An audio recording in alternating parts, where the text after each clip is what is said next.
السلام علیکم، آپ دیکھ رہے ہیں کے نیوز چینل۔ ریسکیو 1122 کے ہیروز کے نام۔ ریسکیو 1122 یا دوسرے الفاظ میں medical emergency response centre MERC کے ادارے کو قائم ہوئے کچھ زیادہ عرصہ نہیں گزرا۔ زخمیوں کو طبی امداد پہنچانے اور بعد ازاں ان زخمیوں کو کسی مرکزی اسپتال تک پہنچانے کا کام کرتی ہے۔ ریسکیو 1122 MERC کا ادارہ بنیادی طور پر محکمہ صحت کے زیر اہتمام PPHI کا ایک ذیلی پروجیکٹ کے تحت شروع ہونے والی ذیلی ادارہ ہے، جنہیں آزمائشی بنیادوں پر بلوچستان کے 2 قومی شاہراہات N25 کوئٹہ سے کراچی کم و بیش 700 کلومیٹر بنتا ہے اور N50 کچلاک سے ڈیرہ اسماعیل خان کا کل 531 کلومیٹر بنتا ہے، جس میں 388 کلومیٹر بلوچستان میں شامل ہے۔ یہ ہر وقت مستعد رہتے ہیں۔ متعدد سینٹر قائم کر کے تعینات کیا گیا ہے۔ یہ دونوں شاہراہیں جتنی طویل ہیں اتنا ہی رش ہے۔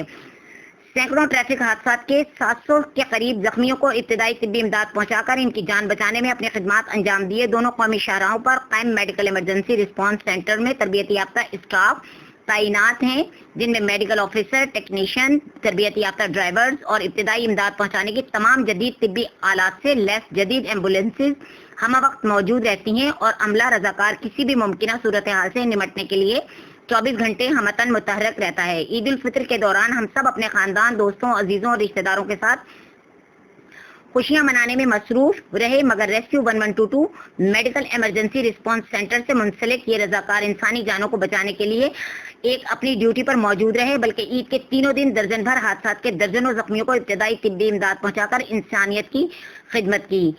آپ لوگوں کو کے نیوز چینل ادارہ سلام پیش کرتا ہے۔